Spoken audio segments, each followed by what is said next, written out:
गुजरात के पोरबंदर बंदरगाह पर एक जवान मछुआरा राजू खड़ा था। उसके दिल में समुद्र की गहराई में छुपे रहस्यों को जानने की तीव्र इच्छा थी। पिछली रात समुद्र महल नामक एक धर्मशाला में उसकी मुलाकात मंगल नामक एक अनुभवी मछुआरे से हुई थी। मंगल केरल से आया था और उसके पास एक विशेष भाला था जिससे वो बड़ी मछलियों का शिकार करता था। भाई राजू, तुम भी बड़े समुद्र में वेल मछली पकड़ने जा रहे हो? मंगल ने पूछा था। राजू ने सिर हिलाया। हाँ भाई, मैं भी गर्व हिंद नामक जहाज पर काम करने वाला हूँ। दोनों ने तय किया कि वे एक साथ इस महान यात्रा पर निकलेंगे। गर्व हिंद एक विशाल लकड़ी का जहाज था जिसकी मस्तूल पर त्रिरंगा झंडा लहरा रहा था। जब राजू और मंगल जहाज पर चढ़े तो पहले अधिकारी सुरेश ने उनसे कहा, देखो भाई, कैप्टन अजगर सिंह महान नाविक है, लेकिन उसके दिल में एक गहरा दर्द है। 3 साल पहले एक सफ़ेद व्हेल जिसका नाम सफ़ेदी है, उसने कैप्टन साहब का बायां पैर काट दिया था। तब से वो उसी व्हेल को खोज रहे हैं। जब कैप्टन अजगर पहली बार डेक पर आया तो सभी नाविक सम्मान से खड़े हो गए। उसकी दाढ़ी काली और आंखें तूफान जैसी थीं।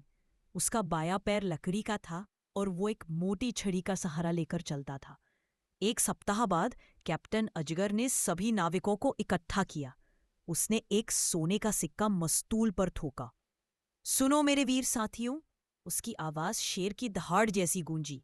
जो कोई भी सफेदी को देखेगा, वो सफेद व्हेल जिसका सिर चांदी जैसा चमकता है और जिसके दांत तलवार से भी तेज हैं, उसे ये सोने का सिक्का मिलेगा। लेकिन कैप्टन साहब, सुरेश ने कहा, हमारा काम व्हेल का तेल इकट्ठा करना है, बदला लेना नहीं। अजगर की आंखें अंगारों की तरह चमकी। नहीं सुरेश, ये सिर्फ बदला नहीं है। सफेदी ने मेरा पैर ही नहीं, मेरी आत्मा का भी एक हिस्सा चुरा लिया है। हनुमान जी की कसम, मैं उसे जरूर मारूंगा। महीनों तक गर्व हिंद हिंद महासागर में भटकता रहा। वे कई व्हेल मछलियों से मिले, काली, भूरी, धब्बेदार, लेकिन सफेदी कहीं नजर नहीं आई। हर सुबह अजगर सूर्य नमस्कार करने के बाद मस्तूल के ऊपर चढ़कर क्षितिज को देखता रहता। एक दिन समुद्र राजा नामक दूसरे जहाज से मुलाकात हुई। उस जहाज के कैप्टन गोपाल ने चेतावनी दी, अजगर भाई, उस सफेद दैत्य से दूर रहो।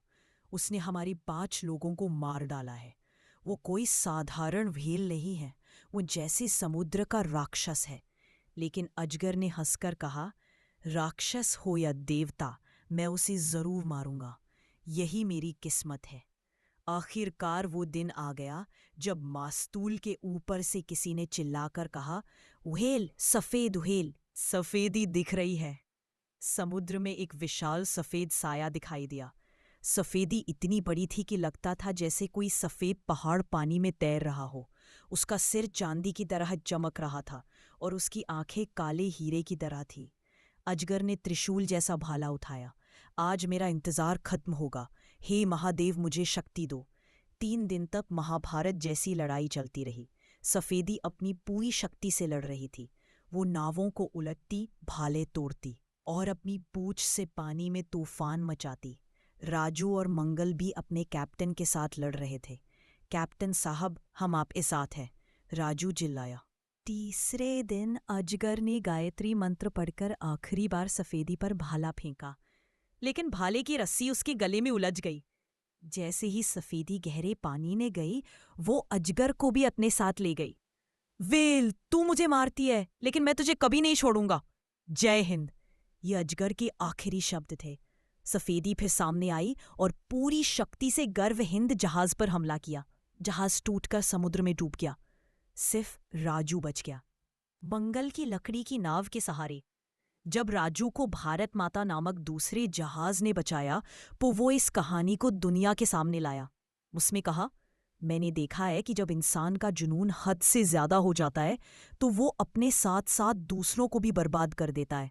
समुद्र माँ गंगा से भी बड़ा है और इंसान बहुत छोटा, लेकिन कभी कभी छोटा इंसान बड़े सपने देखता है। कैप्टन अजगर एक महान योद्धा था, लेकिन उसके दिल में बदले की आग ने उसे अंधा बना दिया।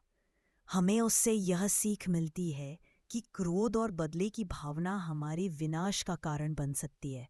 राजू ने अपनी कहानी समाप्त करते हुए कहा, जब मैं समुद्र में तैर रहा था, मैंने देखा कि सफेदी भी घायल थी। शायद वो भी किसी दर्द से पीड़ित थी। प्रकृति और इंसान के बीच यह युद्ध कभी किसी का फायदा नहीं करता। यह कहानी हमें सिखाती है कि जुनून और बदले की भावना विनाशकारी हो सकती है। प्रकृति के साथ संघर्ष में अंततः दोनों को नुकसान होता। सच्चे योद्धा वो होते हैं जो अपने क्रोध को नियंत्रित करते हैं। समुद्र की विशालता के सामने इंसान को विनम्र होना चाहिए।